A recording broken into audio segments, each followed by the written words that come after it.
Di atas sungai pedang yang megah, pemuda itu menatap para pahlawan, matanya dipenuhi dengan jiwa kepahlawanan yang memandang dunia. Bahkan makhluk abadi dan kuat seperti Raja Timur tampak hanya orang biasa di mata pemuda ini. Momentum sungai pedang itu cukup untuk membuat semua orang kuat ketakutan. Bahkan para dewa abadi pun takut. Dongji, apakah kamu berani bertarung denganku? Pemuda itu menatap Raja Surgawi Dongji. Bertarung. Raja Dongji berteriak keras, dan bintang-bintang yang tak terhitung jumlahnya muncul di belakangnya, menguraikan gambaran langit berbintang. Raja Langit Timur berada di langit berbintang, sebagai penguasa alam semesta, memiliki kekuasaan luar biasa dalam setiap gerakannya. Saat berikutnya, langit berbintang melesat langsung ke arah pemuda itu, seolah-olah Raja Timur telah menggerakkan seluruh langit berbintang ke arahnya. Pemuda itu tertawa terbahak-bahak, lihatlah bagaimana aku memotong langit berbintangmu dengan pedangku.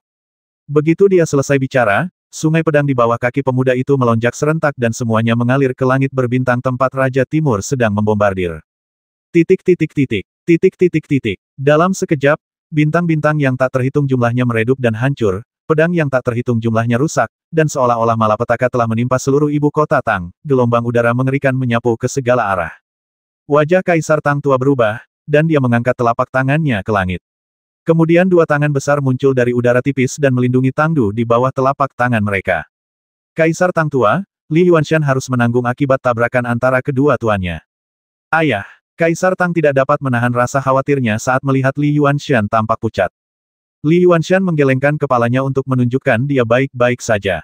Sungai pedang berguling kembali, dan setengah dari pedang panjang itu patah, tetapi juga menghancurkan langit berbintang Raja Timur. Tidak ada satu bintang pun yang tersisa, dan semuanya hancur. Bagus, jurusmu ini lebih hebat dari sebelumnya. Aku sangat puas. Pemuda itu tertawa dan menunjuk Raja Surgawi Timur dari kejauhan.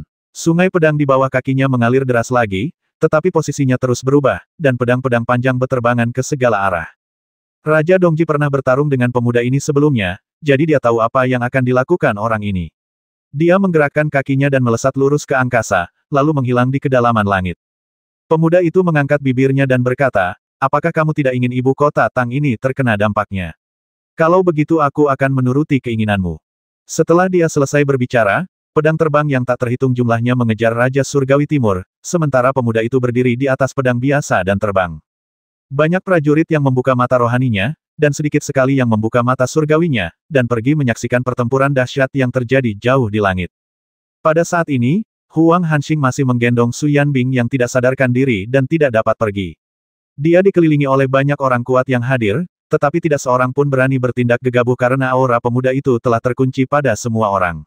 Siapapun yang berani menyentuh Huang Hanxing akan langsung diserang oleh energi pedang tajam milik pemuda itu.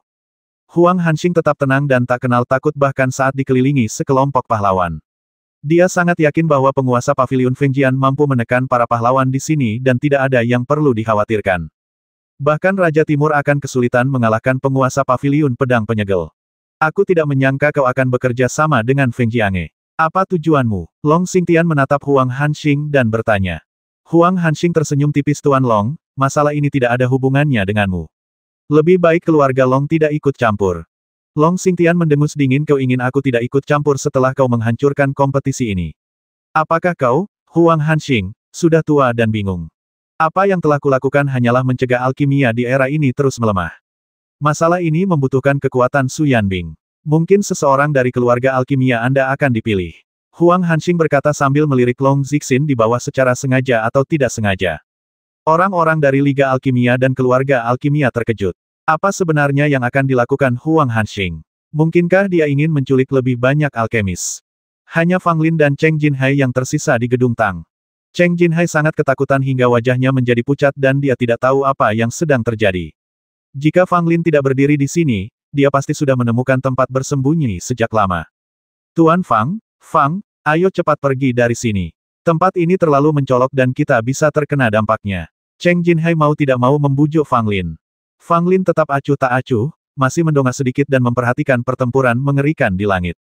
Tiba-tiba Fang Lin akhirnya berbicara, kamu duluan.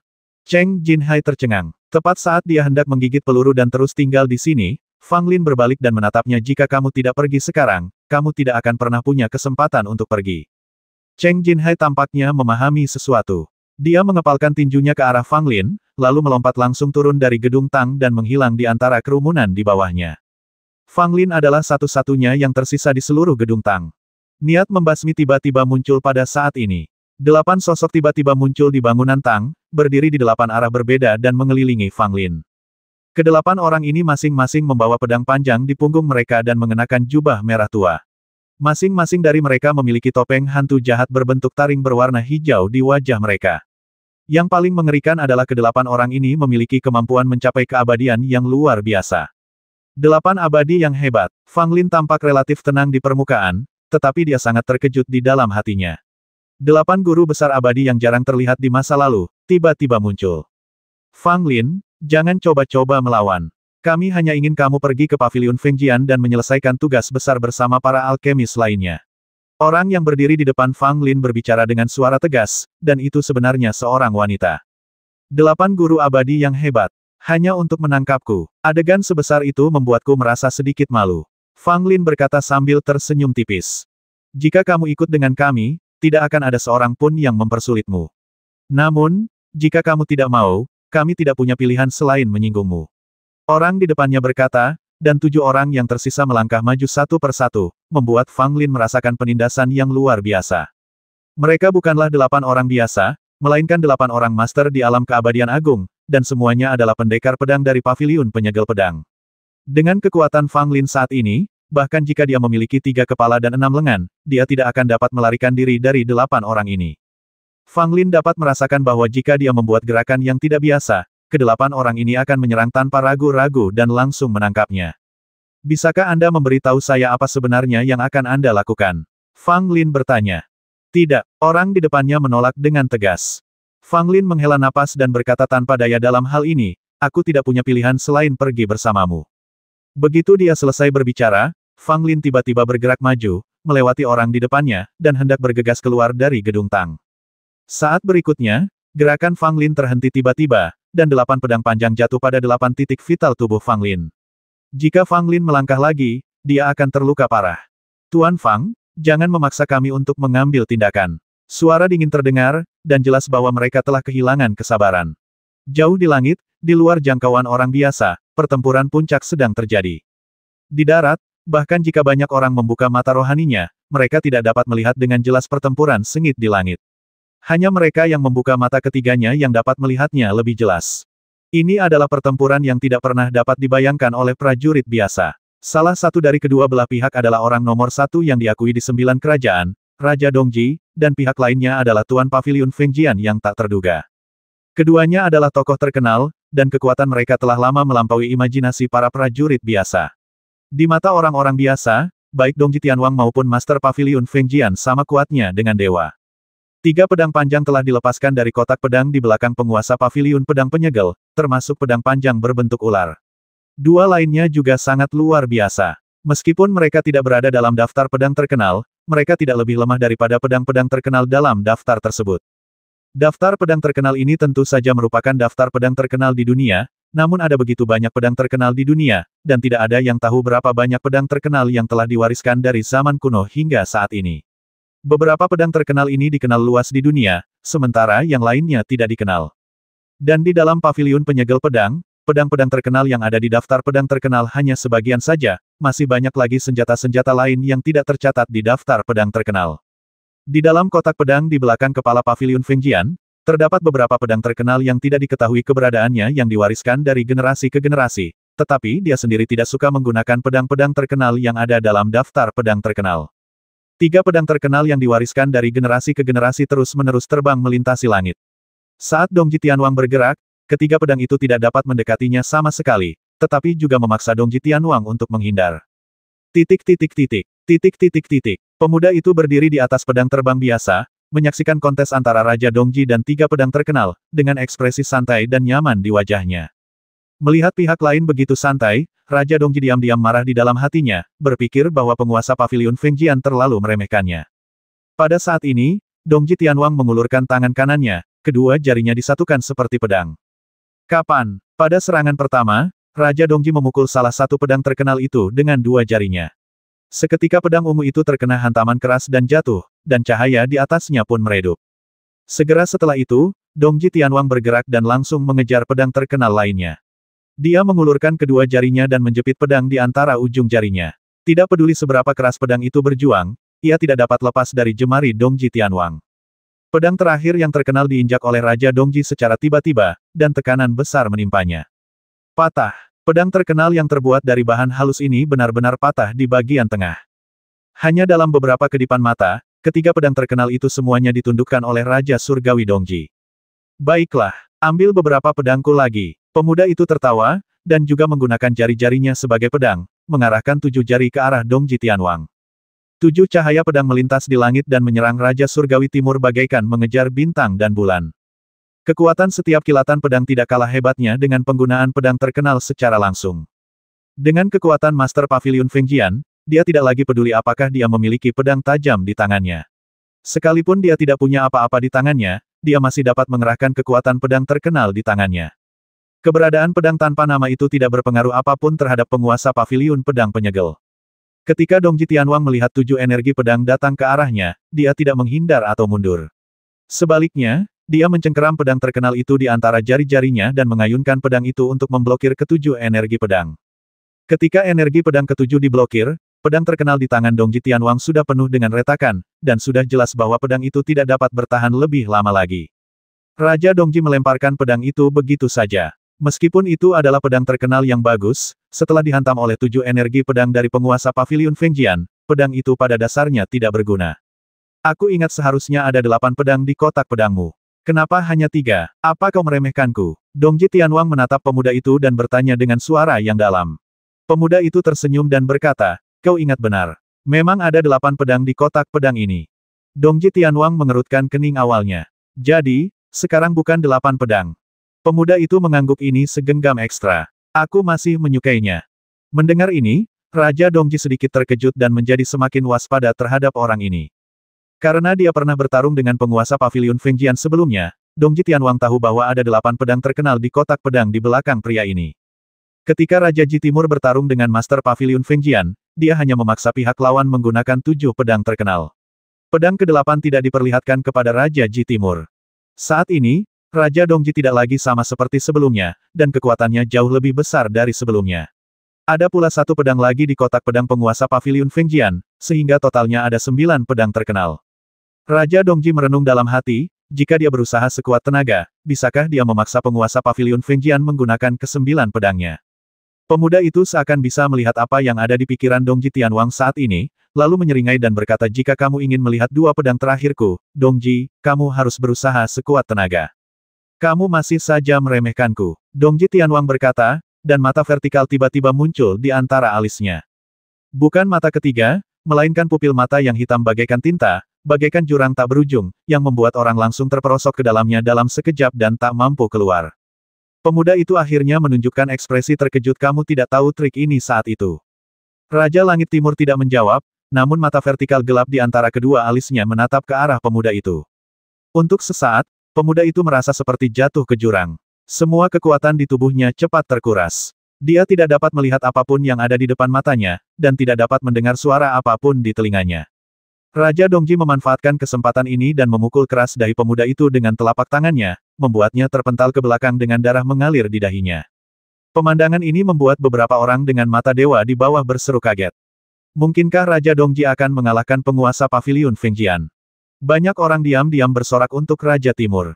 Bagaimanapun, kemunculan kembali kekuatan besar yang telah lama hilang seperti Pavilion Fengjian telah membawa tekanan luar biasa bagi semua pihak di 9 negara.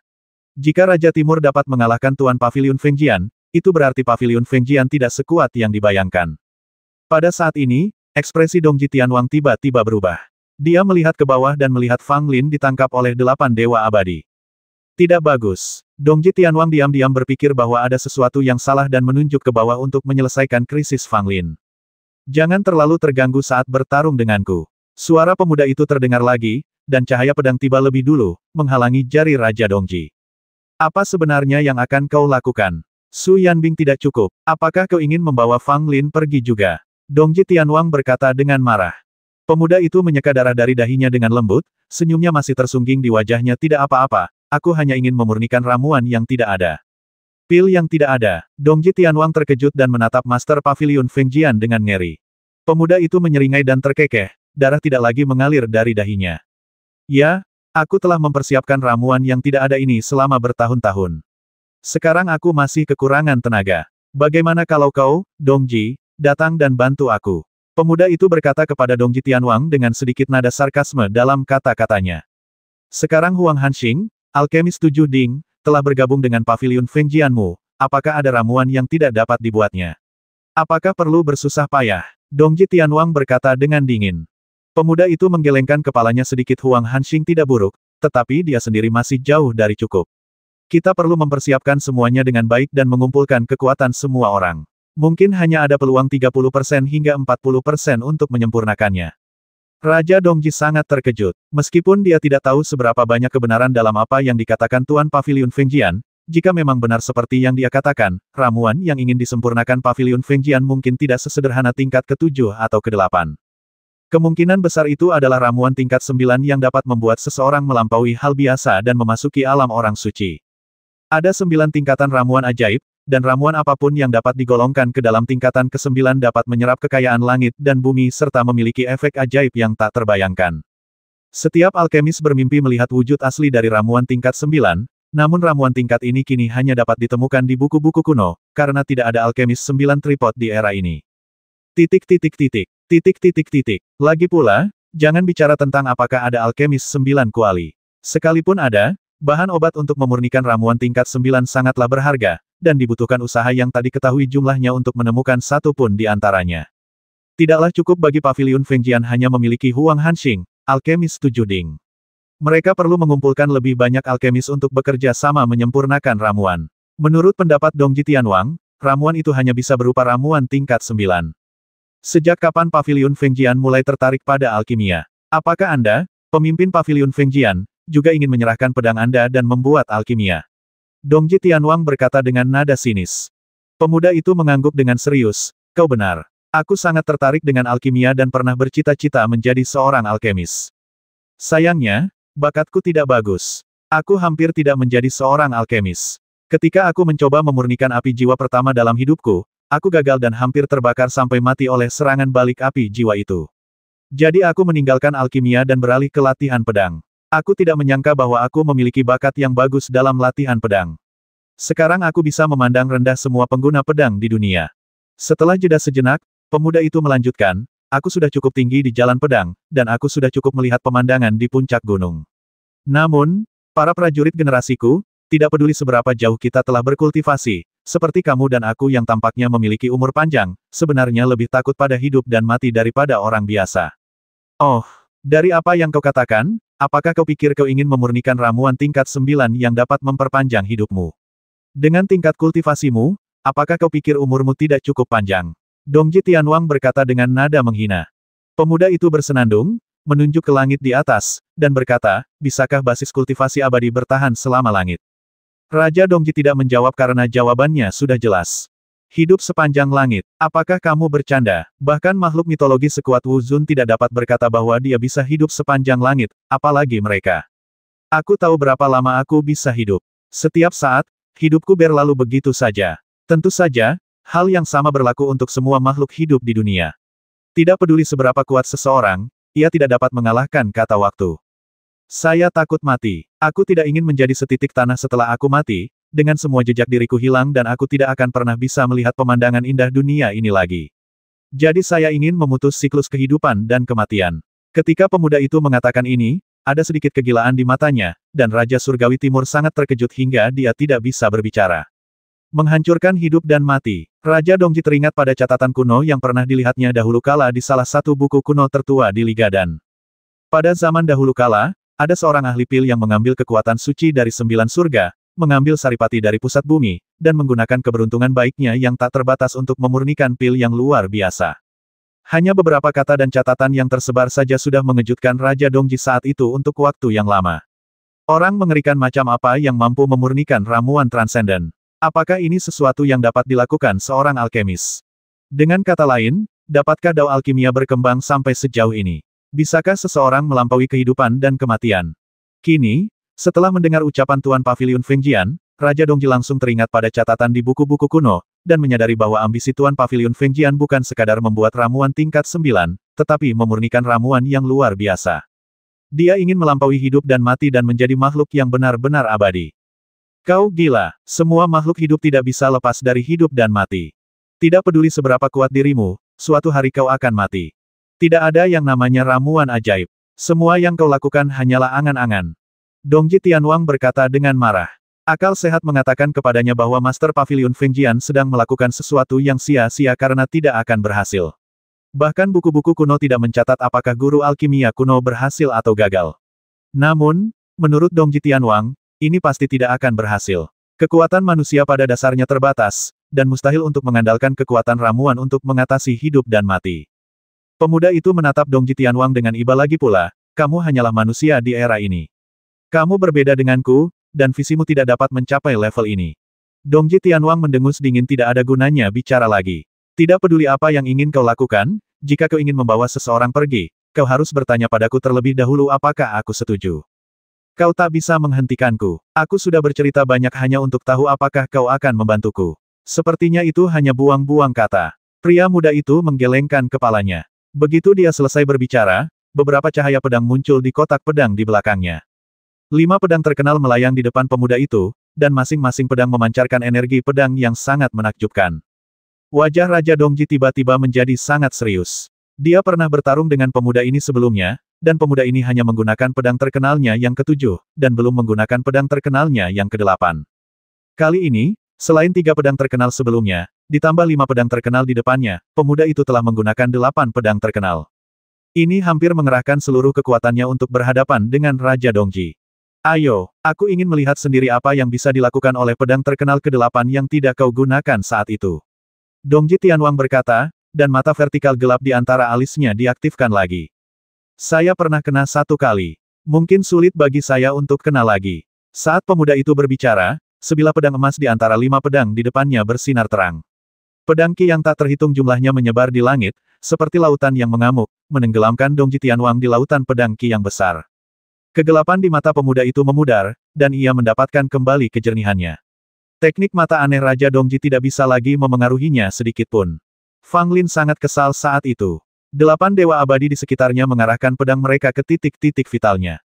Selama dia melakukan gerakan yang tidak biasa, pedang di tangan 8 orang ini kemungkinan besar akan langsung menusuknya. Meskipun Fang Lin memiliki tubuh abadi seperti naga sejati, dia tidak sepenuhnya kebal terhadap pedang dan pisau.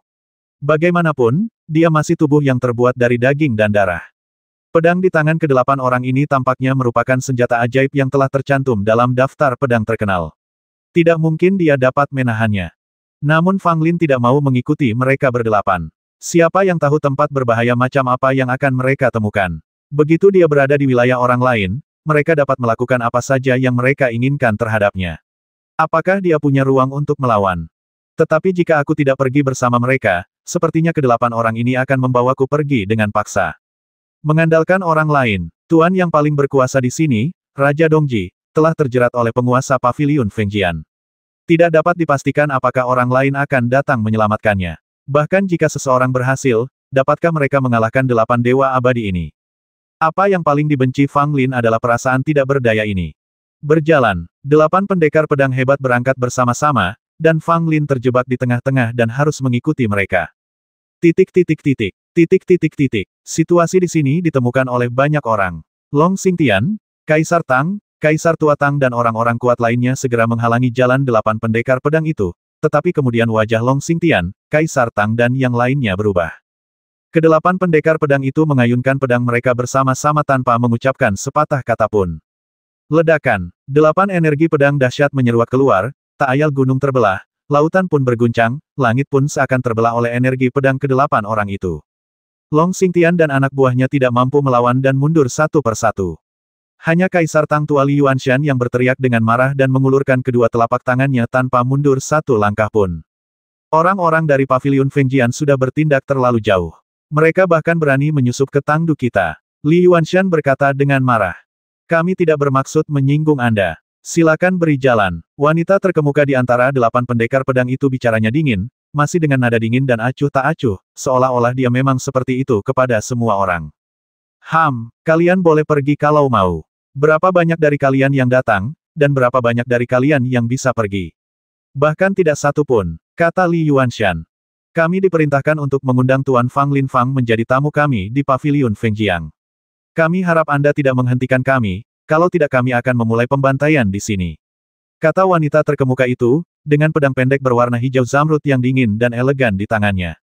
Wajah Li Yuanshan berubah warna. Dia tidak menyangka Paviliun Fengjiang akan bertindak begitu tidak bermoral dan bahkan mengancam akan membasmi orang di Tangdu. Bagaimana ini bisa ditoleransi? Tangdu adalah rumah bagi keluarga kerajaan Li. Jika orang-orang dari Fengjiange benar-benar diizinkan membasmi orang tanpa pandang bulu di sini, bukankah itu akan menginjak-injak reputasi keluarga kerajaan Li? Kamu berani? Li Yuanshan berteriak dingin, dan kemudian dia melihat tiga lelaki tua bergegas keluar dari kota kekaisaran dan bertarung berdampingan dengan Li Yuanshan. Wajah ketiga lelaki tua itu sangat tua dan tampak sangat dekaden, tidak memiliki banyak vitalitas. Jelaslah bahwa separuh tubuh mereka terkubur di dalam tanah. Namun aura yang dipancarkan ketiga lelaki tua ini sangat kuat, bahkan lebih kuat dari aura Kaisar Tang tua Li Yuanshan. Jelaslah bahwa ketiga lelaki tua ini hanya selangkah lagi dari keadaan abadi, tetapi karena rentang hidup mereka, mereka tidak dapat benar-benar memasuki keadaan abadi. Mereka hanya dapat membuat jiwa mereka abadi, tetapi tubuh mereka masih tetap pada tingkat setengah keabadian. Sampai batas tertentu, ketiga lelaki tua ini adalah master abadi, tetapi tubuh mereka telah membusuk dan mereka bukanlah master abadi yang sepenuhnya. Tetapi meski begitu, ketiga lelaki tua setengah mati ini sudah cukup membuat 8 pendekar pedang hebat merasa takut. Dan tak seorang pun yang hadir menduga bahwa ternyata ada 3 orang tua yang bersembunyi di ibu kota Tang. Tampaknya mereka pastilah penguasa tersembunyi keluarga kerajaan Li. Ketika Fang Lin melihat ketiga lelaki tua itu muncul, ada sedikit kegembiraan di matanya, tetapi kekhawatiran di hatinya tidak banyak mereda. Meskipun ketiga lelaki tua ini tidak lemah, mungkin masih sulit bagi mereka untuk menghentikan 8 pendekar pedang hebat. Bahkan Fang Lin dapat melihat bahwa tubuh ketiga lelaki tua itu telah mulai membusuk, dan sudah jelas bahwa mereka tidak mempunyai banyak nyawa lagi. Jika mereka menyerang mereka dengan paksa, tubuh mereka akan menjadi kelemahan terbesar mereka. Masing-masing dari 8 pendekar pedang itu adalah ahli tingkat atas dalam bidang pedang, dan kerusakan pada tubuh fisiknya dapat dibayangkan.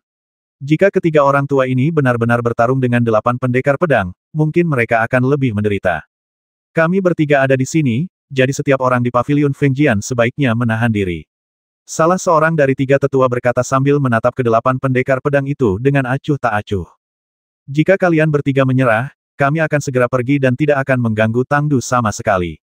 Namun, kami harus membawa orang ini bersama kami, tidak ada ruang untuk negosiasi. Jika kalian bertiga ingin bertarung, maka kami berdelapan akan menemani kalian. Mengenai berapa banyak orang yang akan mati saat itu bukan tanggung jawab kami berdelapan. Wanita itu berkata dengan nada kejam. Setelah diblokir berkali-kali, dia sudah mengembangkan niat membasmi. Jika pemimpin Paviliun Fengjian tidak memberikan instruksi sebelumnya untuk membawa pergi Fang Lin tanpa memulai perang, dia pasti sudah menghunus pedangnya dan membasminya dengan marah. Tak seorang pun tahu bahwa wanita tak dikenal ini adalah pendekar pedang yang paling banyak membasmi orang pada masa itu, dan dibenci banyak orang yang mengaku masyhur dan saleh pada masa itu. Dia memiliki sifat pemarah. Bahkan di Paviliun Fengjian yang memiliki begitu banyak guru dan pendekar pedang, dia masih saja nakal dan hanya guru Paviliun Fengjian yang bisa membuatnya menuruti perintah. Ketiga tetua itu tampak ragu-ragu. Meskipun mereka bertiga akan maju, tidak pasti apakah mereka akan mengambil tindakan, terutama di ibu kota Tang. Begitu mereka benar-benar mengambil tindakan, akan mudah untuk lepas kendali. Jika orang-orang tak bersalah lainnya terkena dampaknya, reputasi keluarga kerajaan Li akan hancur total. Orang-orang Fengjiange tidak memiliki batasan dalam tindakan mereka, tetapi mereka, keluarga kerajaan Li, memiliki batasan, dan batasan itu adalah Tangdu. Sayang, ketiga tetua itu mendesah tak berdaya, lalu mereka semua mundur selangkah. Li Yuanshan dan Kaisar Tang tampak tidak senang. Mereka tidak menyangka bahwa ketiga tetua akan memilih menyerah. 8 pendekar pedang itu tidak berkata apa-apa lagi dan membawa Fang Lin bersama mereka dan segera meninggalkan Tangdu. Huang Hanxing menggendong Su Yanbing dan pergi bersama 8 pendekar pedang. Tidak seorang pun berani menghentikan mereka. Beberapa orang tidak ingin menghentikan mereka, sementara yang lain tahu mereka tidak berdaya. Raja Langit Timur yang berada jauh di dalam langit, sebenarnya memiliki kemampuan untuk menghentikannya. Namun dia terjerat sepenuhnya oleh 5 pedang terkenal itu dan bahkan tidak dapat melepaskan diri, dia juga tidak dapat menghentikan 8 pendekar pedang itu. Ketika Master Paviliun Pedang Penyegel melihat bahwa kedelapan ahli pedang itu telah berhasil dan pergi, dia tersenyum kepada Raja Surgawi Timur dan berkata, "Baiklah, aku sudah mendapatkan orang yang aku inginkan, jadi aku tidak akan bertarung denganmu lagi." Raja Dongji mendengus berat, tetapi tidak mau menyerah. "Apapun yang ingin kau lakukan, selama aku di sini, kau tidak akan berhasil." Dongji Tianwang berkata, dan hendak mengeluarkan harta karun untuk berurusan dengan Master Paviliun Fengjian.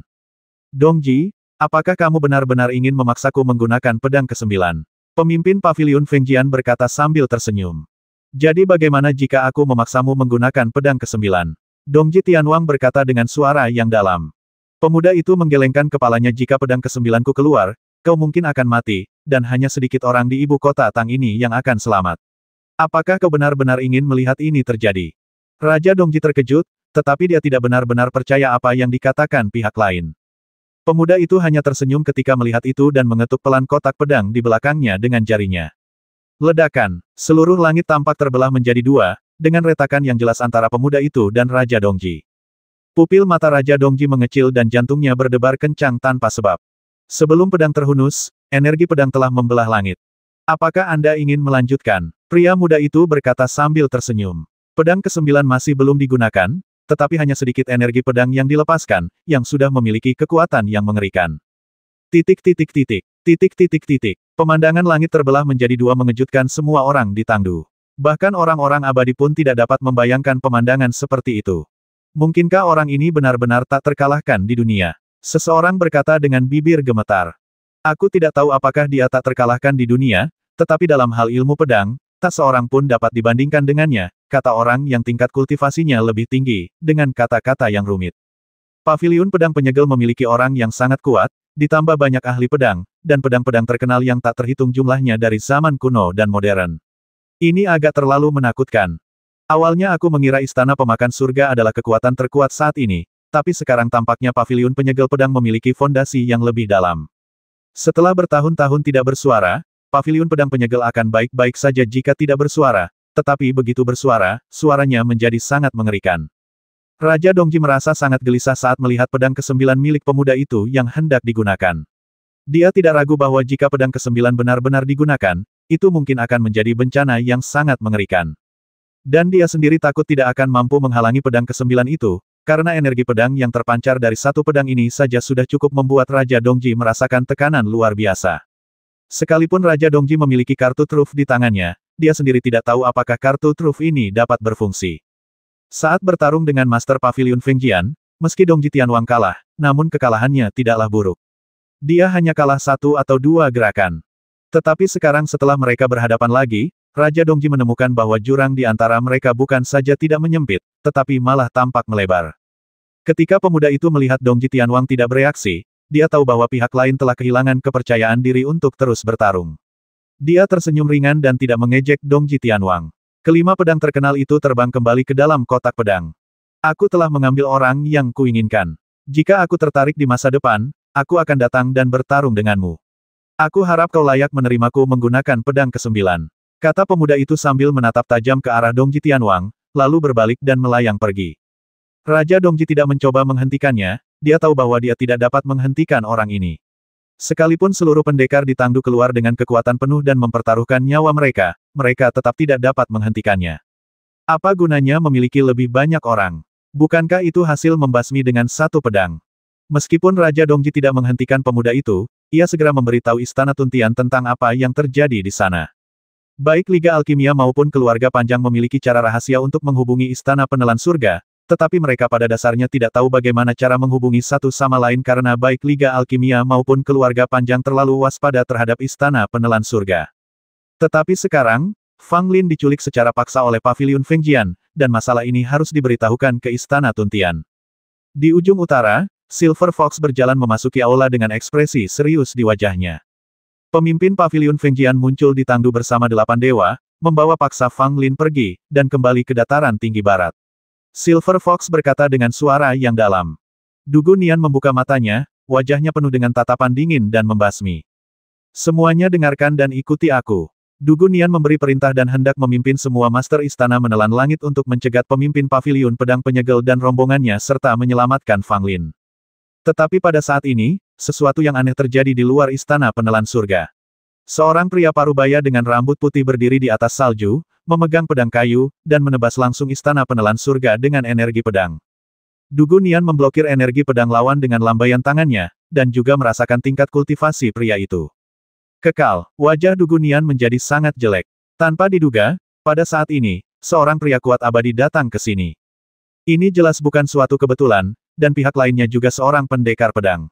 Dengan sedikit pemikiran, dia dapat menemukan jawabannya. Pihak lainnya mungkin juga anggota paviliun pedang penyegel. Dia datang ke sini untuk menunda dirinya sendiri dan orang lain, dan tidak punya cara untuk menyelamatkan Fang Lin tepat waktu. Mencari kematian, Du Gunian sangat marah, dan dalam sekejap dia sudah berada di luar istana penelan surga. Dia melihat garis-garis merah muncul di langit, seperti jaring, menuju ke arah pria parubaya berambut putih.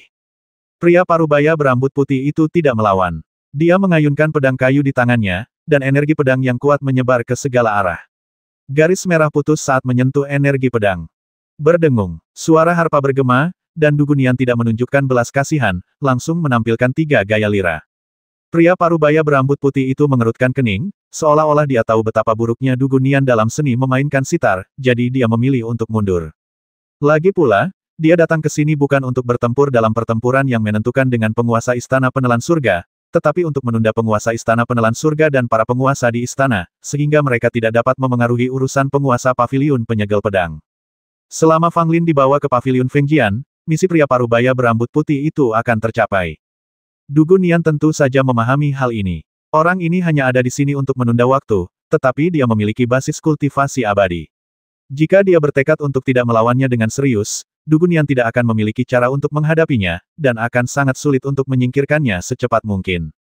Lalu muncullah 4 sosok, yaitu seorang pria bertopeng kepala naga, seorang pria bertopeng kepala singa, seorang pria bertopeng kepala ular, dan seorang pria bertopeng kepala burung phoenix.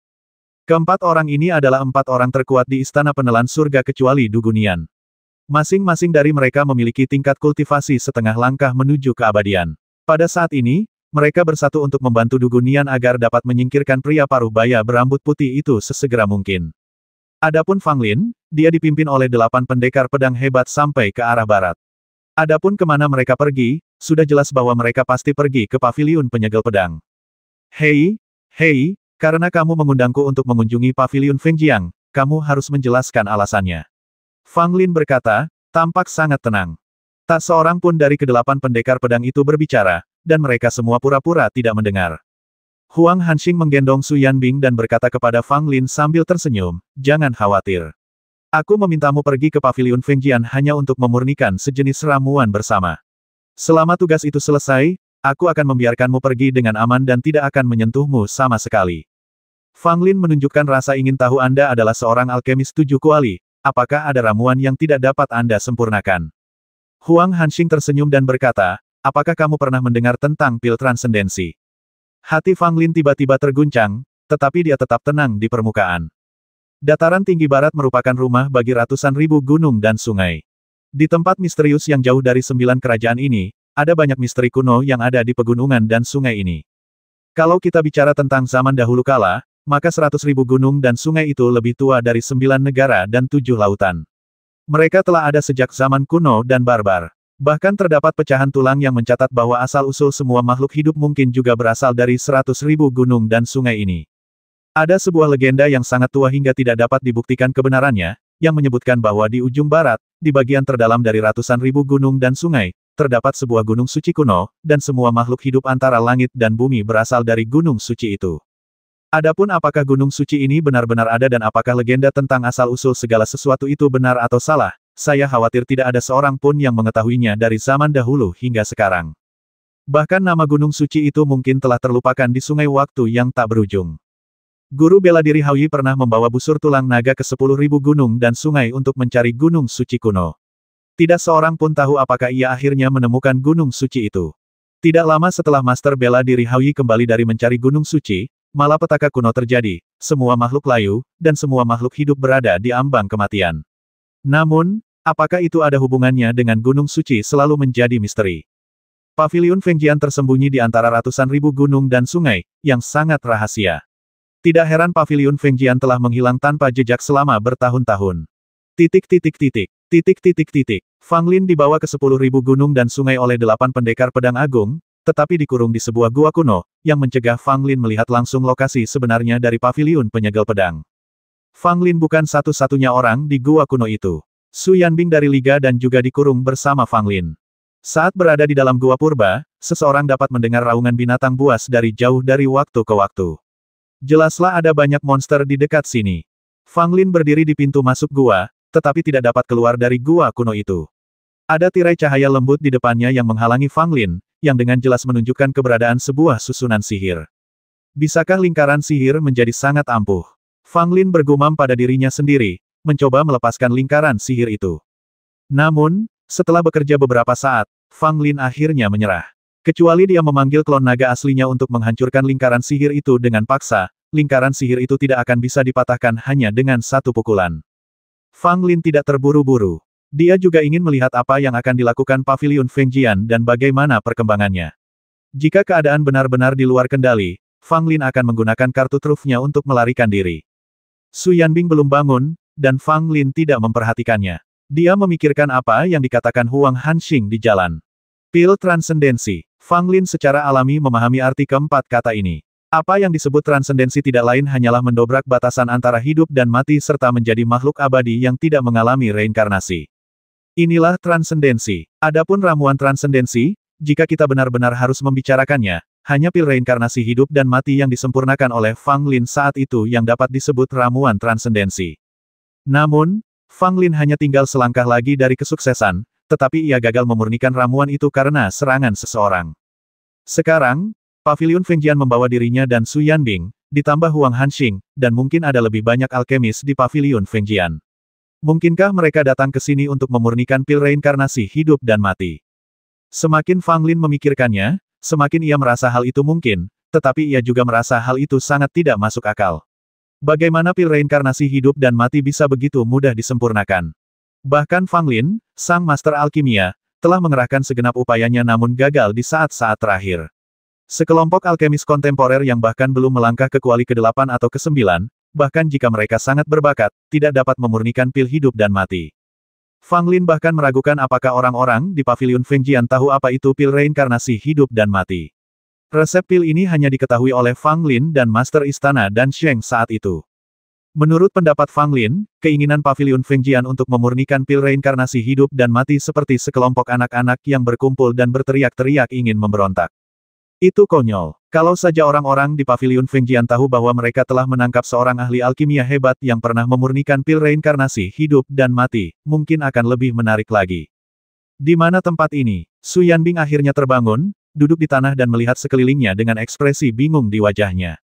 Fang Lin balas menatapnya dan mengabaikannya. Apakah Anda Tuan Fang? Su Yanbing bahkan lebih terkejut ketika dia melihat Fang Lin juga ada di sini.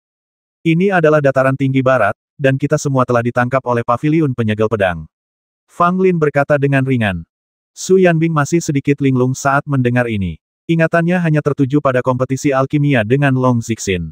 Dia tidak tahu apa yang terjadi setelahnya.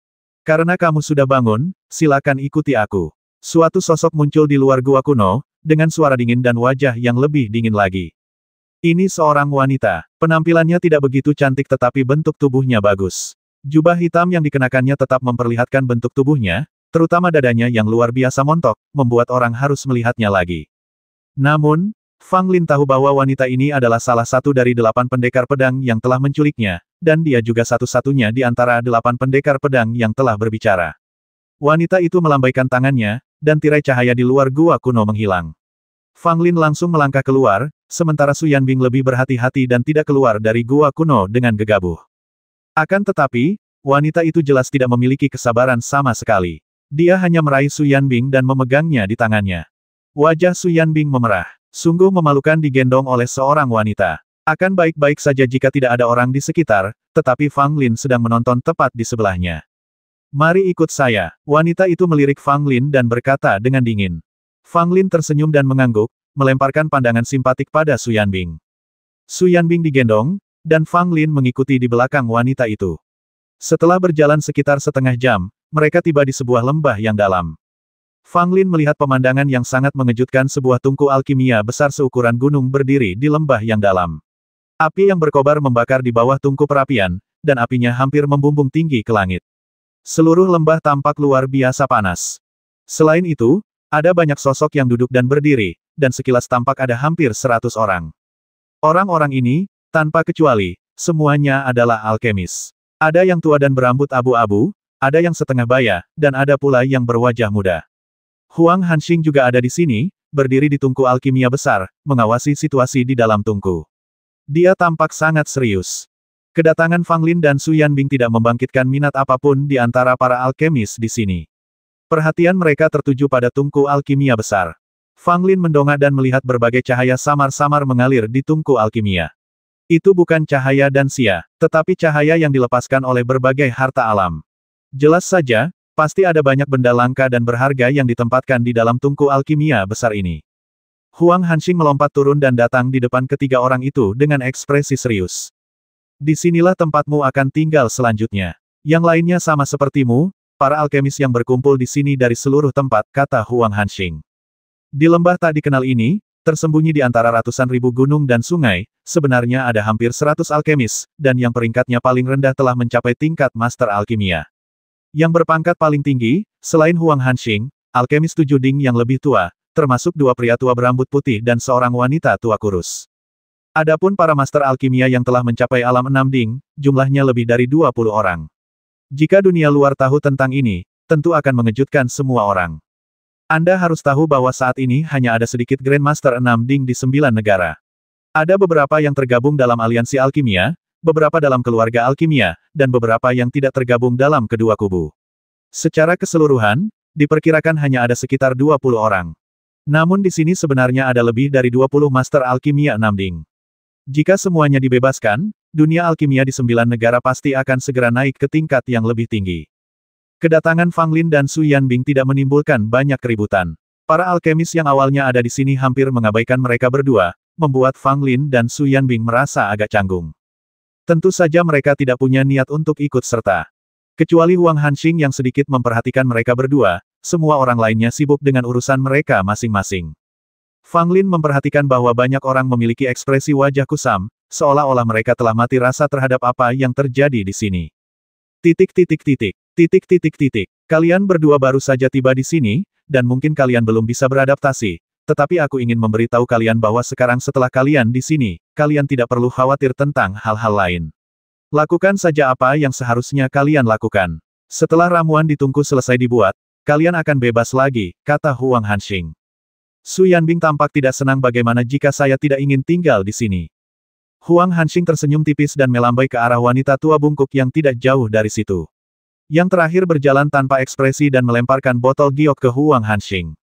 Jika kamu tidak mau, aku akan menggunakan kekerasan untuk memaksamu meminum pil-pil ini di sini.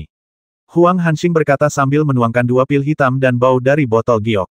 Bau busuk yang menyengat dapat tercium bahkan dari beberapa langkah jauhnya. Bahkan jika Anda memikirkannya dengan sepatu hak Anda tahu bahwa ini jelas bukan hal yang baik. Kemungkinan itu adalah pil racun atau pil dengan efek samping serius. Setelah meminumnya, Anda akan dikendalikan oleh orang lain dan bahkan hidup Anda akan sulit dikendalikan di tangan Anda sendiri. Su Yanbing menoleh, wajahnya sedikit berubah, dan dia melotot ke arah Huang Hanxing. Fang Lin tampak tenang dan berkata dengan tenang, jadi ada ahli pil racun lain dengan pencapaian yang begitu mendalam di sini. Ketika wanita tua itu mendengar ini, dia melihat ke arah Fang Lin. Sepasang mata hijaunya bersinar dengan cahaya yang menakutkan, yang terlihat menyeramkan saat dilihat.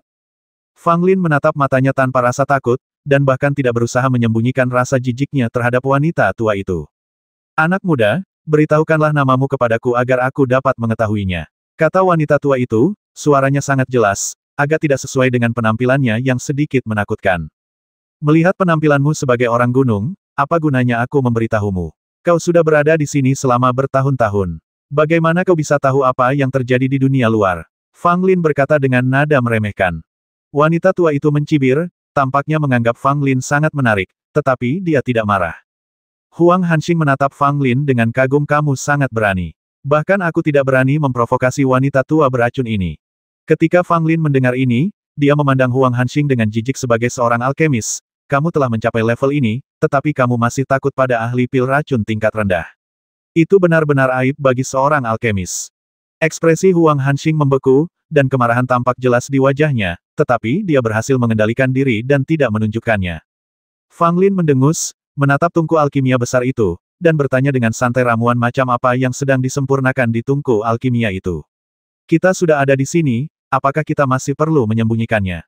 Huang Hanxing menarik napas dalam-dalam, menahan amarahnya terhadap Fang Lin, lalu berkata pil reinkarnasi hidup dan mati yang disebutkan oleh orang dahulu adalah pil yang akan kita saring sekarang. Ketika Su Yanbing mendengar ini, wajahnya penuh dengan keraguan pil reinkarnasi hidup dan mati. Apakah ada pil seperti itu di dunia? Wajar saja kalau kamu tidak tahu. Bahkan aku pun hanya memiliki pemahaman samar tentang hal itu. Lagi pula, ini adalah sesuatu yang bahkan orang-orang zaman dahulu tidak dapat pahami. Kami hanya meraba-raba dan mencoba, kata Huang Hanxing. Fang Lin mengerutkan bibirnya, hanya ada 2 atau 3 kucing di sini, dan kamu berencana untuk memurnikan pil reinkarnasi hidup dan mati. Apakah kamu gila? Atau apakah Master Paviliun Pedang Penyegel itu gila? Jika kamu tidak menjadi gila sekali, bagaimana kamu tahu bahwa kamu tidak dapat memurnikan pil reinkarnasi hidup dan mati? Suara Master Paviliun Pedang Penyegel terdengar, dan pemuda dengan kotak pedang di punggungnya berjalan perlahan ke arah mereka. Semua orang menghentikan apa yang sedang mereka lakukan dan menatapnya dengan penuh hormat. Berlangsung, pemuda itu melambaikan tangannya, dan semua orang yang hadir melanjutkan urusan mereka sendiri. Fang Lin sedikit mengernyit. Dia sempat berpikir untuk pergi dengan paksa, tetapi saat melihat orang ini muncul, Fang Lin langsung mengurungkan niatnya. Bahkan 8 pendekar pedang hebat bukanlah seseorang yang dapat dihadapi Fang Lin, dan kekuatan penguasa paviliun pedang tertutup bahkan lebih tak terduga. Fang Lin tahu bahwa dia bukan tandingan pria ini. Selain itu, Fang Lin juga merasakan bahwa ada beberapa aura kuat di luar lembah yang dalam ini, muncul dan menghilang dari waktu ke waktu, tanpa sengaja bersembunyi. Tujuannya adalah untuk mengintimidasi para alkemis di lembah dan mencegah mereka bertindak gegabah. Nama Master Fang Lin sangat saya kenal. Meskipun dia sudah lama tidak keluar, dia masih punya telinga dan mata di luar sana. Mengetahui bahwa Master Fang sangat cakap, mereka mengundangnya ke sini. Pemimpin Paviliun Fengjian berkata kepada Fang Lin sambil tersenyum, tetapi wajah pria ini penuh dengan bekas luka, jadi dia tidak terlihat baik ketika tersenyum, yang mana membuat kulit kepala orang mati rasa. Fang Lin berkata dengan dingin, sepertinya Paviliun Fengjian telah mengawasiku selama beberapa waktu. Pemuda itu mengangguk dan berkata, memang benar, sejak Tuan Fang menjadi ahli dao alkimia, aku selalu memperhatikanmu di Paviliun Fengjian. Namun, aku tidak pernah mengundangmu ke sini karena aku ingin melihat sejauh mana Tuan Fang dapat melangkah. Setelah jeda, pemuda itu melanjutkan, Tuan Fang sekarang dikenal sebagai jenius nomor 1 generasi muda di 9 negara. Dia adalah orang tercepat dalam sejarah aliansi alkimia yang mencapai ranah Master Alkimia. Dia tidak pernah kalah dari siapapun dalam banyak kompetisi alkimia. Dengan bantuan Tuan Fang, apa yang kita rencanakan seharusnya dapat membuat kemajuan besar. Hanya ada satu hal yang ingin kukatakan. Tidak peduli berapa banyak orang yang kau temukan atau berapa banyak energi yang kau keluarkan, semuanya akan sia-sia. Pil reinkarnasi hidup dan mati ini bukanlah sesuatu yang bisa kau buat. Fang Lin berkata terus terang. Semuanya tergantung pada usaha manusia. Karena Tuan Fang ada di sini, mohon bantu kami. Pemimpin Paviliun Fengjian berkata dengan tenang, dan aura tak terlihat menyelimuti tubuh Fang Lin. Seluruh tubuh Fang Lin kaku, seolah ada gunung besar yang menekannya. Dia juga merasa seolah-olah ada banyak pedang yang menunjuk ke tenggorokannya dan dia tercekik. Tampaknya jika dia bergerak sedikit saja, dia akan berada dalam bahaya besar. Pemimpin Paviliun Fengjian memandang Fang Lin dengan geli, dan tiba-tiba menahan auranya sendiri. Tempat ini berada jauh di pegunungan barat. Bahkan jika kau melarikan diri dari sini, kau tidak akan bisa melarikan diri dari 10.000 gunung dan sungai ini, apalagi energi pedangku. Kemanapun kau lari, satu pedangku sudah cukup untuk mengambil nyawamu. Kata penguasa Paviliun Fengjian sambil berdiri berjinjit dan menepuk bahu Fang Lin. Fang Lin tampak biasa saja, tetapi dalam hatinya dia lebih terkesan dengan kekuatan penguasa Paviliun Fengjian. Tidak heran bahkan Raja Dongji tidak dapat menghentikannya. Dia memang memiliki kekuatan mengerikan yang dapat mendominasi dunia kontemporer. Saya khawatir bahkan Dugunian tidak akan sebanding dengan orang ini. Kepala Paviliun, demi kehati-hatian, saya sarankan Anda memberi mereka berdua pil 100 hari untuk mencegah mereka tidak mau melayani Anda. Wanita tua kurus itu tiba-tiba berbicara dengan senyum muram di wajahnya. Huang Hanxing juga mengangguk, berpikir bahwa saran wanita tua itu sangat masuk akal. Wajah Su Yanbing pucat, dan Fang Lin juga mengerutkan kening. Pemimpin Paviliun Fengjian berpikir sejenak, lalu melambaikan tangannya, dan 2 pil hitam melayang di depan Su Yanbing dan Fang Lin. Ambillah. Pemimpin Paviliun Fengjian berkata dengan tenang. Meskipun nadanya ringan, tetapi mengandung makna yang tak tertahankan. Fang Lin mengambil pil itu dan tersenyum aneh. Pil 100 hari. Setelah meminumnya, kau tidak akan berbeda dari orang biasa, tetapi setelah 100 hari, racunnya akan bereaksi dan kau akan menderita rasa sakit yang lebih parah daripada kematian. Rasa sakit ini akan berlangsung selama 100 hari lagi. Jika tidak ada obat untuk meredakannya, kau akan mati kesakitan. Sungguh cara yang kejam. Mungkinkah orang lain di sini juga telah meminum pil ini? Begitu kata-kata itu keluar, beberapa alkemis dengan ekspresi mati rasa yang tidak jauh dari sana terdiam sejenak, lalu melanjutkan pekerjaan mereka sendiri dalam diam. Anda tidak punya pilihan. Pemimpin Paviliun Fengjian berkata dengan dingin. Dia tidak memiliki kesabaran untuk membuang-buang waktu pada masalah sepele seperti itu. Fang Lin tidak mengatakan apa-apa lagi dan menelan pil itu tanpa ragu-ragu. Wajah Su Yanbing menunjukkan ekspresi sedih dan marah. Melihat Fang Lin telah meminum ramuan itu, dia tahu bahwa dia tidak punya ruang untuk melawan atau melawan.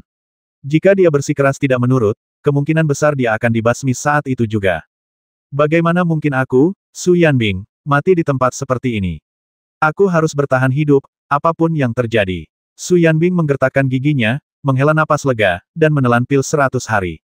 Pemimpin Paviliun Penyegel Pedang berbalik dan meninggalkan lembah yang dalam itu, sosoknya segera menghilang, tetapi di lembah yang dalam ini, masih ada energi pedang yang ditinggalkannya. Orang-orang di bawah tingkat keabadian tidak dapat merasakannya, dan hanya mereka yang telah memasuki alam keabadian yang dapat merasakannya secara samar-samar. Dapat dikatakan bahwa meskipun lembah yang dalam ini tampak tidak terlalu sempit, namun ia bagaikan penjara kedap udara yang tidak dapat ditembus oleh siapapun. Setelah meminum pil 100 hariku, meskipun kamu seorang jenius luar biasa dalam bidang alkimia, kamu harus mematuhi perintahku dengan patuh. Wanita tua itu mencibir, dan ada sedikit keserakahan yang menarik di matanya saat dia melihat Fang Lin dan Su Yanbing.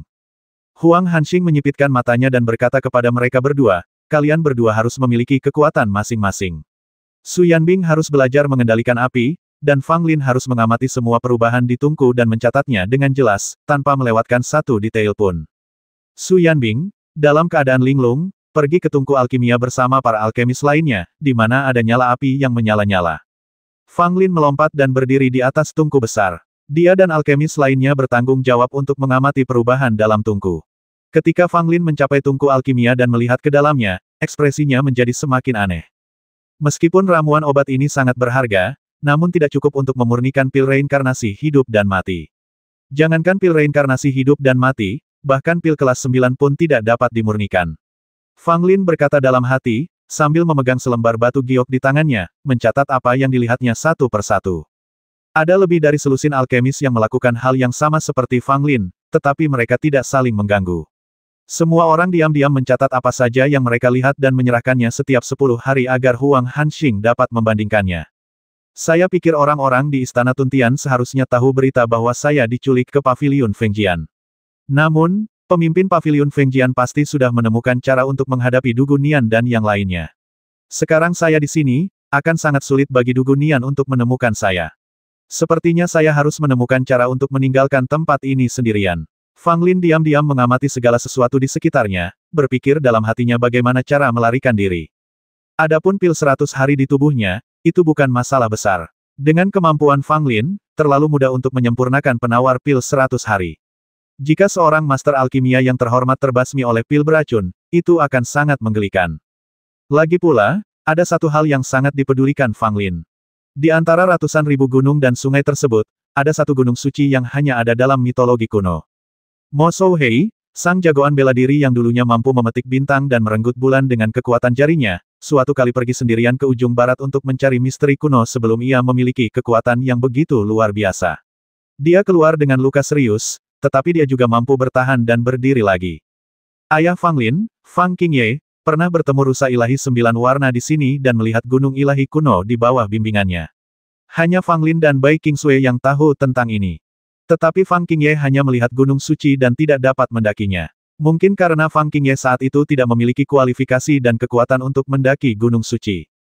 Setelah itu, Wu Zun Haoyi juga memasuki 10.000 gunung dan sungai untuk mencari gunung suci, tetapi tidak diketahui apakah dia menemukannya atau tidak. 3 jagoan bela diri yang tak terkalahkan dalam ilmu bela diri semuanya pernah mendatangi ratusan ribu gunung dan sungai ini satu demi satu, dan mereka semua kurang lebih terlibat dengan gunung suci kuno. Hal ini pasti membuat orang berpikir lebih dalam.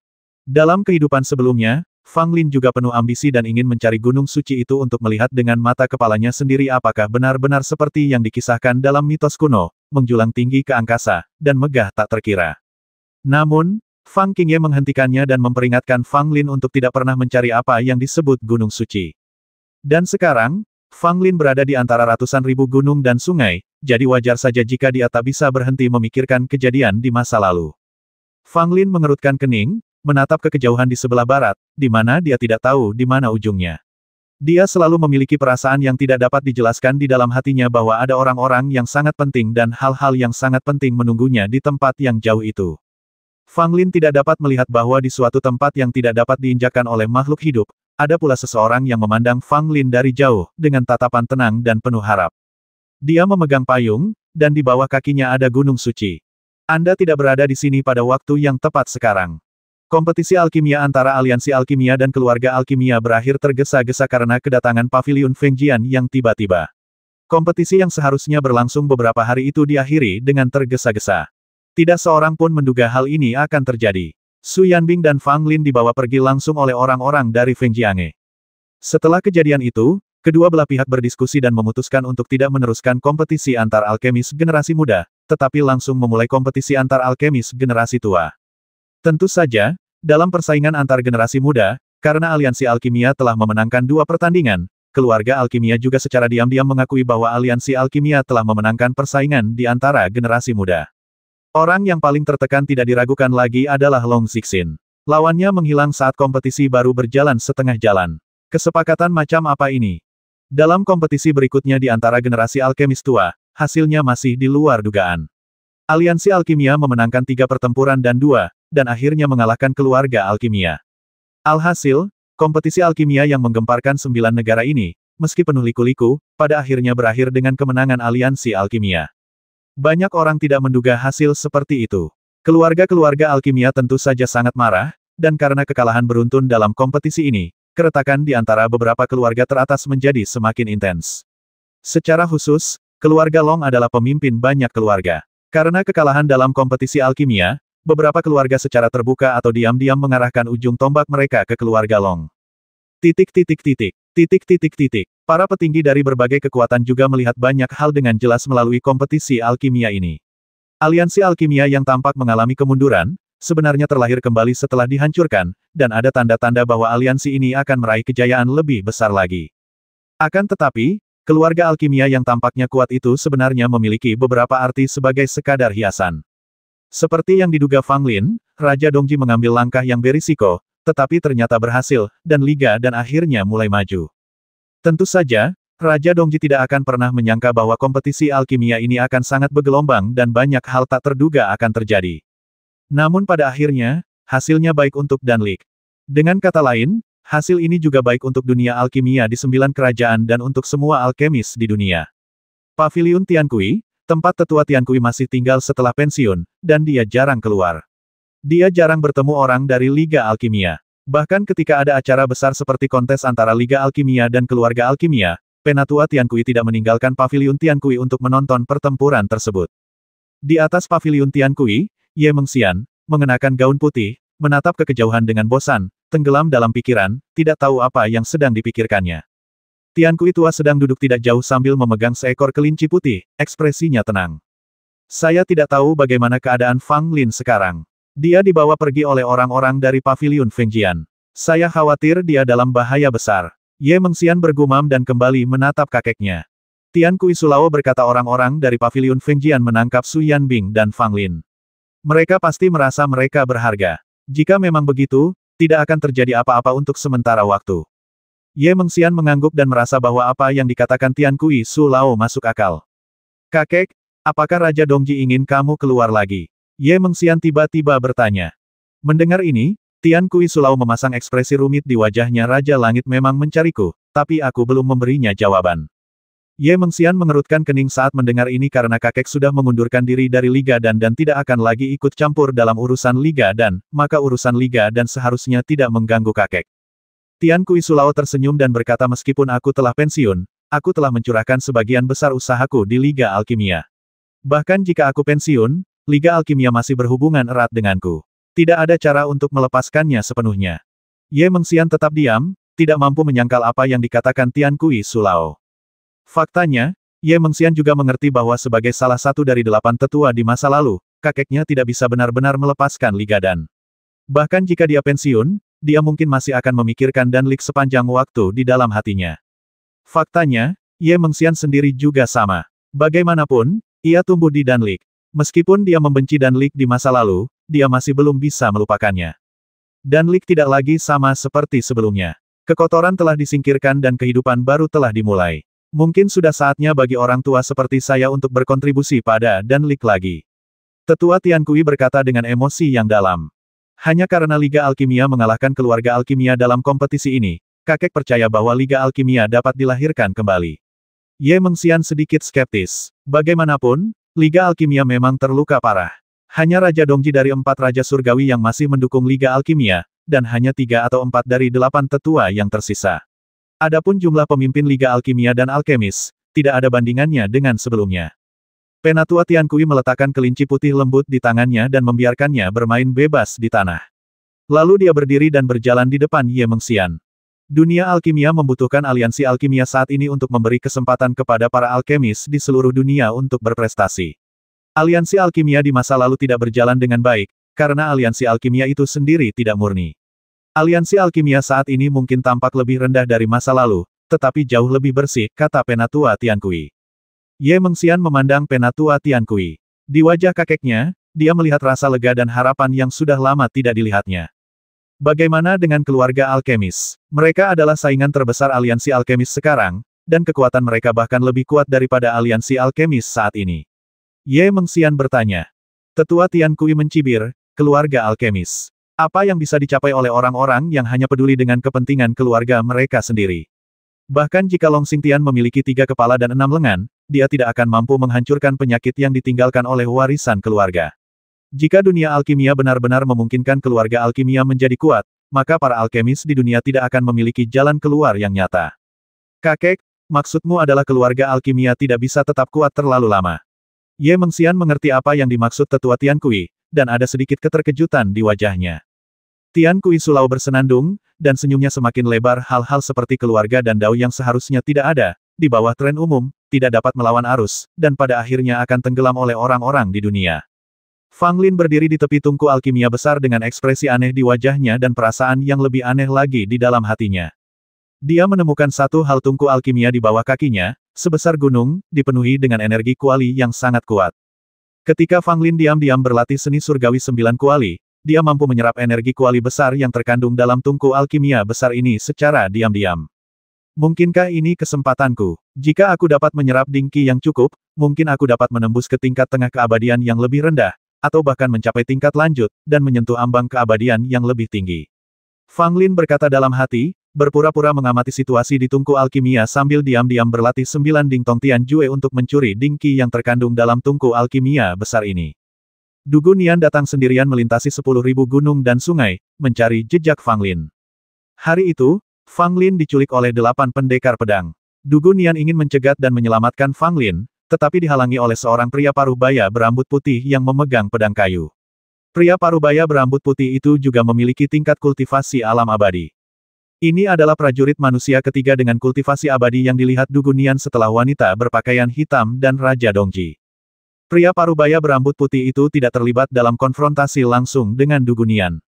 Dia hanya ingin menunda waktu agar Du Gunian tidak dapat menghentikan aksi ke-8 pendekar pedang itu tepat waktu.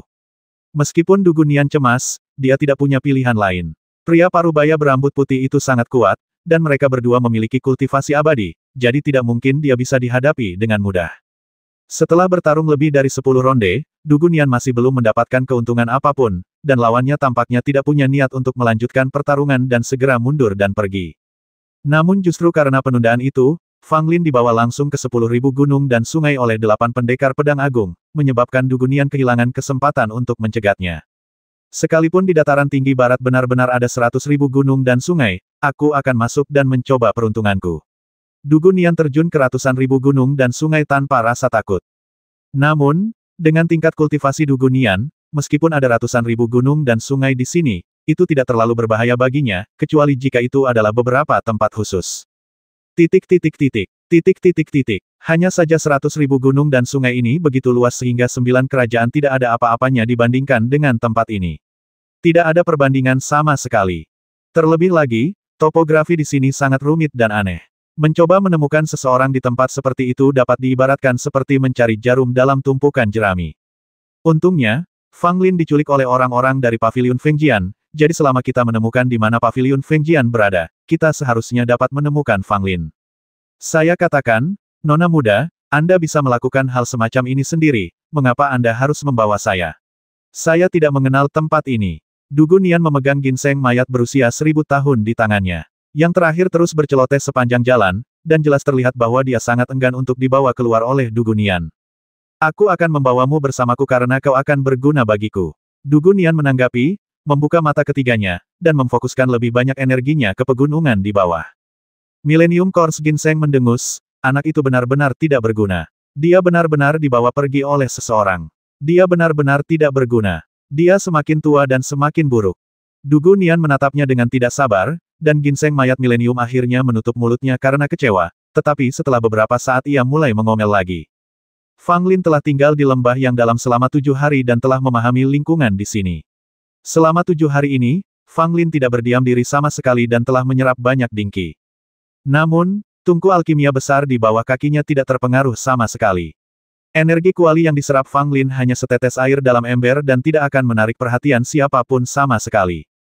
Justru karena itulah Fang Lin dapat merasa tenang dan berani melakukan hal semacam ini secara diam-diam. Hanya dalam 7 hari, Fang Lin jelas merasakan bahwa wilayahnya telah sedikit membaik. Meskipun dia belum mencapai tingkat tengah keabadian minor, dia tidak jauh dari situ. Su Yanbing yang ditangkap bersama Fang Lin berada dalam keadaan yang jauh lebih menyedihkan karena di dalam tubuhnya terdapat seekor binatang pemakan api.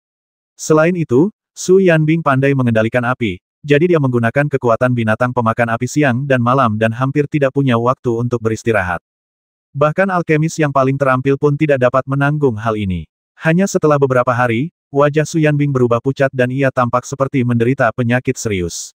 Untungnya, semua alkemis di sini dapat beristirahat selama 2 hari setiap 10 hari, jadi mereka tidak benar-benar mempunyai waktu untuk beristirahat. Setengah bulan kemudian, Fang Lin merasa bahwa kultivasinya berada di ambang terobosan. Dengan lebih banyak waktu, ia akan berhasil memasuki tahap tengah keabadian kecil. Mengaum, raungan binatang buas yang memekakkan telinga datang dari luar lembah. Sebagian besar alkemis di lembah itu sudah terbiasa dengannya. Bagaimanapun, ini adalah pedalaman yang terdiri dari 100.000 gunung dan sungai, dengan segala jenis monster muncul satu demi satu. Sangatlah umum bagi monster untuk lewat di sini dari waktu ke waktu. Namun tak lama kemudian, auman binatang buas semakin mendekat. Jelaslah bahwa ada monster yang menemukan kelainan di lembah itu dan sedang menuju ke tempat ini. Beberapa sosok muncul tiba-tiba dari kegelapan. Mereka adalah pendekar pedang yang diatur oleh Paviliun Fengjian untuk menjaga banyak alkemis. Pada saat ini, hampir semuanya tampak menghentikan monster yang mendekati tempat ini. Fang Lin membuka mata ketiganya dan dapat melihat dengan jelas apa yang terjadi di luar lembah. Ekspresinya berubah. 4 pendekar pedang mengepung monster itu, tetapi mereka jelas berada pada posisi yang kurang menguntungkan, dan bahkan menghadapi beberapa bahaya. Monster ini memiliki tubuh yang ditutupi sisik hitam pekat dan sebesar bukit. Ia memiliki 4 kaki yang kokoh dan ekor yang sangat panjang yang ditutupi duri. Serangan keempat pendekar pedang itu tidak berpengaruh terhadap monster itu, karena sisik di tubuh monster itu jelas sangat keras. Kekuatan keempat pendekar pedang ini tidak lemah. Mereka semua memiliki tingkat kultivasi keabadian yang tinggi. Bahkan ketika mereka berempat bergabung, mereka tidak mampu mengancam monster itu. Dapat dilihat bahwa binatang ini memang tidak sederhana. Kura-kura bersisik hitam. Sepertinya aku punya kesempatan untuk pergi dari sini. Ketika Fang Lin melihat binatang ini, pikirannya tiba-tiba menjadi aktif. Kura-kura bersisik hitam ini bukan monster biasa. Ia lahir dengan kulit dan daging tebal, dan di luar kulit dan dagingnya terdapat 3 lapisan sisik tebal dan keras. Semakin lama ia hidup, semakin tebal dan keras sisiknya. Dilihat dari bentuk kura-kura bersisik hitam ini, kemungkinan besar ia telah hidup selama 10.000 tahun. Aura ibel di tubuhnya begitu kuat hingga melampaui aura binatang ibel transformasi 7. Menurut perkiraan Fang Lin, seharusnya telah mencapai alam transformasi ke-8. Monster transformasi 8 itu sebanding dengan para guru abadi agung umat manusia dalam hal wilayah kekuasaannya, tetapi dalam hal kekuatan, seorang pendekar abadi agung sama sekali bukan tandingan monster transformasi 8. Sekalipun 4 atau 5 makhluk abadi agung berhadapan dengan monster transformasi 8, peluang mereka untuk menang akan sangat rendah, kecuali ada orang yang memiliki kekuatan luar biasa. Terutama kura-kura sisik hitam ini, tidak ada yang bisa mengalahkannya sama sekali. Keempat pendekar pedang itu memasang wajah muram karena mereka tidak punya cara untuk menghadapinya. Serangan bertubi-tubi dari keempat pendekar pedang itu membuat si kura-kura bersisik hitam sedikit marah. Dengan aura evil di sekujur tubuhnya, keempat pendekar pedang itu merasa seperti terjebak dalam lumpur dan tidak bisa menggerakkan tubuh mereka sama sekali. Dengan suara mendesing, ekor raksasa yang dipenuhi duri-duri tajam itu melesat ke arah keempat orang itu dengan kecepatan yang sangat mengagumkan. Tidak bagus. Keempat pendekar pedang itu semuanya mengubah ekspresi mereka. Mereka berusaha sekuat tenaga untuk menghindar, tetapi tetap terluka oleh duri tajam pada ekornya. Tubuh dua orang di antaranya langsung tertusuk, dan dua lainnya berdarah. Mata Fang Lin berkedip, dan dia tidak lagi memiliki keraguan.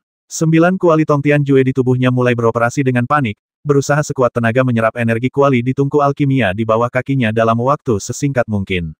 Dapat dilihat dengan mata terbuka bahwa energi kuali itu seperti topan, berkumpul di sekitar Fang Lin dan terus-menerus menyerbu ke dalam tubuh Fang Lin. 1640